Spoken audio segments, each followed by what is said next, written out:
We now Yes. have our next guest, one of the probably the most talked about men in the world at the minute. Absolutely. Dylan from What is up? the Tiger King. How are you? Hi. I'm doing good. How are y'all? Good. We're Thanks so much for good. speaking to us. We're both very excited to have you on, especially Joanna, who has literally just finished the series. So I literally finished the series yesterday, so it's amazing. Have you watched it yet? Oh, I've watched it like 3 times through, yeah. How has this period of time been for you? I can imagine it's totally insane. It's definitely been overwhelming. You know, a lot of people have been reaching out and kind of like interested in what I'm doing, and I'm not used to that, so it's definitely taken some getting used to. Yeah. When was it? When did they finish filming? So the last interview I did with them was in like January of 2019. Right. But most of the footage that they have is just the stuff that Joe had saved on hard drives from Right. like his years at the zoo. So I mean, they didn't really film too much themselves. It was mostly just like, of Joe and I really, but Got it. it was mostly just Yeah. stuff that Joe already had. Right. Love. Was So there any... how's your life? Oh, go on, No, Stephen. go on. How's your life changed now since the show? Because obviously before you had like obviously no fame, and then suddenly you had a load of fame, and it's one of like the most watched Netflix series. So how's your life changed since? You know, people keep saying I'm a celebrity, and like I do not feel like that whatsoever. I'm just like a normal dude. Sorry, my phone hit 20%. I'm Okay.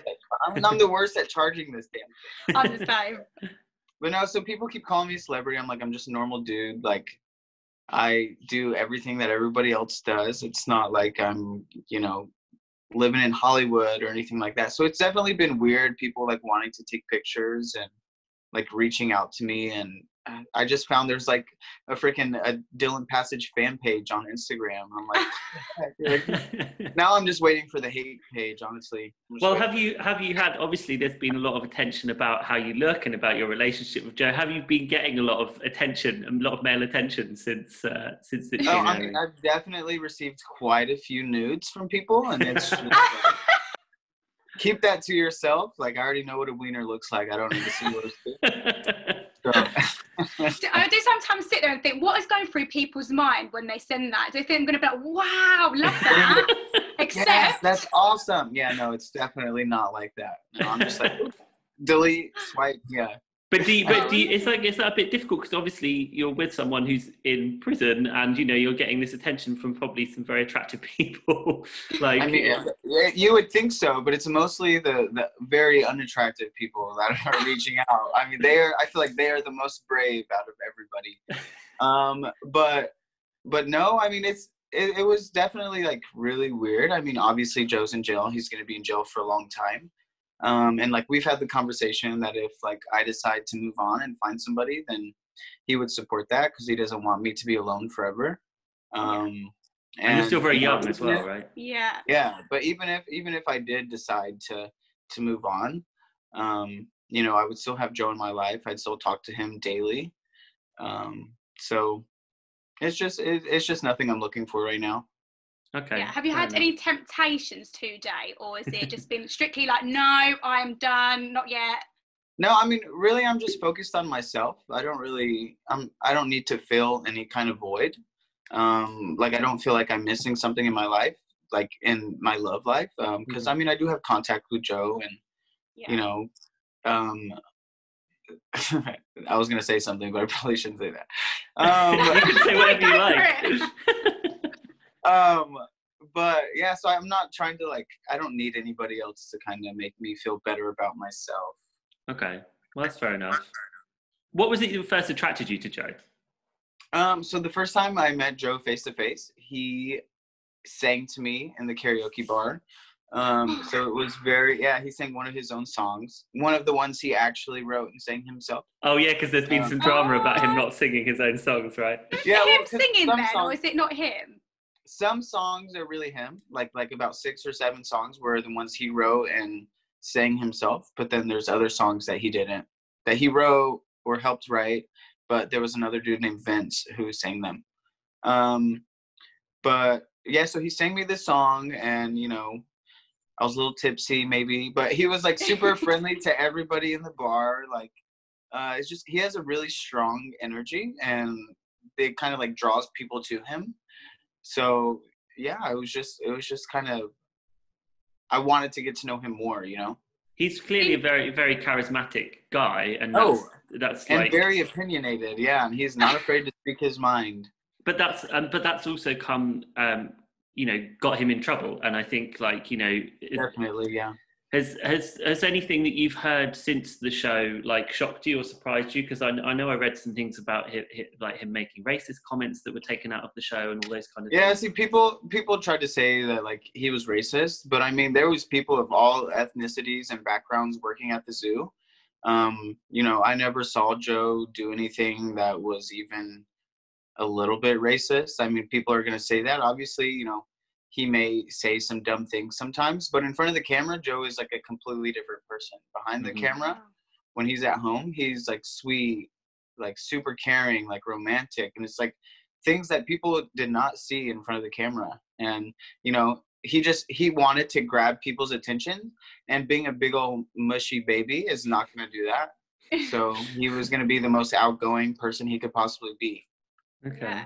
And how do you keep quite a spicy romantic relationship with someone who's in prison? Like, you know, you get to speak to him, 2-3 times a day? Like, how do you maintain it?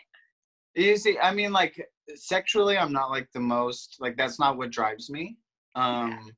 You know, I'm more of a quality time kind of person. So, like, our conversations are always like just very positive and uplifting. Obviously, we don't have like sex phone calls over his jail stuff. Would that be legal? With other people. Would that be legal if someone did that? Would that be okay? Would they not be okay with that? How does that work? You know, I have no idea. Obviously, I have not been in that situation. Yeah. But I feel like it would be really weird and awkward, and it's just weird. But yeah, our conversations are just like more uplifting. Like he's like, oh, he really loves my dog a lot, and he's like, what's my dogger doing, you know, 'cause she's a girl. And he's like, he just like always talks about how, you know, he used to play with her in the yard and stuff. He's like, I miss throwing the frisbee to her, or taking her to the beach, and you know, things of like just to make him feel positive about coming home. That's what really makes him happy. So are you thinking that he will get an early release? I know that there's been obviously President Trump being involved, and all these kind of crazy kind of things you probably could never have even conceived of, you know, this when you were filming it. What do you think? No, do you think he might? I mean, there's definitely a possibility, you know. I mean, if he doesn't get the pardon from President Trump, then, you know, we're at least hoping for a lesser sentence after this appeal process. But Joe is a huge Trump supporter. I really do not give two craps about politics, because it really never works out in anybody's favor unless they're nuts. But so, you know, he was super excited to hear that Trump even said his name. It was a big deal for him. Oh, bless. You know, but Trump, he kind of, in my opinion, blew it off as a joke. He was like, oh, what do you think? What do you think? Oh, you can't really answer that because you're a reporter. So, you know, and then he was like, oh, I'll look into it. Next question. So we'll see kind of what happens with that. I mean, fingers crossed, you know, we're going to hope for the best, but you never know. Yeah, you could end up being in the White House before you know it. Stunning. Has there been any update with Trump? Has he updated anything? He said anything else, or was it just that one comment?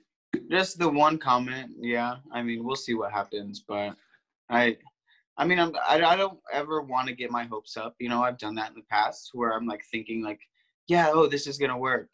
It's happened the whole time Joe's been in jail, you know, so then, you know, every time it's kind of a letdown when it doesn't work out. So I don't want to be too hopeful, but I'm going to stay positive and, you know, really think realistically, like what could possibly happen. And so if he doesn't get the pardon, hopefully lesser sentence, because it was a setup, and I have proof on Joe's cell phones, which they didn't use in the trials.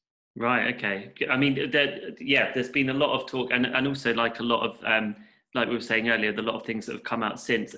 What have you made about the discussions that he had been abusing the animals, and then that? Okay, so I really want to make this clear. When everyone is saying that Joe abused his animals, they are referring to the cub petting. So like using the tiger cubs. But never once did Joe ever lay a hand on one of his animals. Okay, you have to really think about it, okay?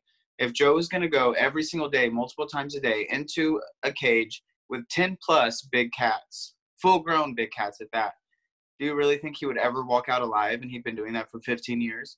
If he once abused them, as in beat them, they would have attacked him immediately. You know, they have so much power. And I mean, you can see even in the documentary, he will reach his hands through the cages or go into the cages and just rub their faces. They'll rub all over him. That's love. Yeah. That is not anything other than that, you know? So you definitely, why do you think it's being said then? Why do you think people are saying that? Is it people with an axe to grind or? It's like, it's the animal rights activists. And I mean, I understand, you know, cub petting, because it kind of desensitizes the animals, and, you know, and a tiger is an exotic animal. It belongs in the wild. But that's what they refer to as abuse, is using the cubs for your own gain. Right. Right. So, I mean, in a sense, they may be right, but they also may be wrong. Because cub petting can also lead to great educational purposes. People don't know that much about wild animals like that. But, you know, if you show them love and respect, they're going to treat you with the same respect back. And it took me, you know, I learned all of that being at the zoo. I learned so much about these animals that I never would have known if I wasn't able to personally interact with them. And you can't just go into a cage with a full-grown cat that's never been around you, and think that you're going to walk out alive, because they're gonna test you, and they're gonna be like, oh, what can I do to this person, you know? So it's definitely a bond that you create with the animal when you raise them from a baby till they're full grown. Yeah, it's interesting how the rules are so different as well, because in America you can do those kind of things that I don't think you can do in Europe. I don't know why. I don't know what the rules are, but yeah, I mean, it is very interesting. What is next for you, Dylan? Are we going to see you on Dancing with the Stars or something? Everyone keeps asking me that. I mean, I feel like it's a yeah. All you need is just a glittery jacket. You know, it's fine. Maybe not a glittery jacket. That was a Joe thing, not a me thing. I'm more tank tops and swimming trunks is my kind of thing. But you can't dance in swimming trunks. Yeah, no. Don't tell me. I can do it. There was a thing going around that there's going to be a movie on the series. If there was to be one character to play you, who would that be? It's got to be Zac Efron. That is a beautiful, beautiful man. Yes. You do have I think you've got the same color eyes as him, to be fair. We do, yeah. I don't know if you could really see it, but they're blue. Yeah. I think you do look a bit similar to him, you know. You're going to give him a big head. No. But really, I just say Zac Efron because I just want to meet him, and I know like he's not gonna try to play me and then not meet me, you know. So it's okay. Fair enough. Like segue into an A-lister, you know. We've got one last question before we let you get on with your day. What do you think Joe's priority is in the world? Do you think it's his marriage to you, obviously, the Tigers, or do you think it's bringing down Carol, because that's obviously become quite a big deal? Big old Carol. No, I mean, obviously him getting Carol caught for killing her husband is a huge thing to him. Which, you know, disclaimer, we don't know if that's true. We don't know if I said, yeah, which knows, like, who knows what happened? You know, the investigators could either find something or they couldn't. Mm-hmm. It's really, you know, up in the air. And if they do, then they do. And if they don't, then I kind of feel for her, because everyone's been saying she's killed her husband. And if she didn't, that's got to really do an impact on her. But, you know, who knows? But I would say Joe's main priority is his marriage, for sure. He's a very intimate person, and he's very caring. And he's told me the entire time he's in jail, like, I just want to take care of you. Like, I'm sorry that I did this to you. And, you know, that it means a lot to me, but I don't want him to focus on him taking care of me. I want him to focus on getting out of jail and doing everything he can to better himself. And I think his main goal, though, once he gets out of jail, is to rebuild his reputation, because it was totally tarnished and torn to pieces when he got arrested. And he wasn't able to tell his story until this documentary came out. Yeah, and certainly tell a story he has. Dylan, thank you so much for speaking to us today. Really appreciate it. Yes, I enjoyed it. Oh, I'm really glad. You're welcome back anytime. Thank you so much. Thank you. Bye-bye, you guys. Bye. Bye. See ya.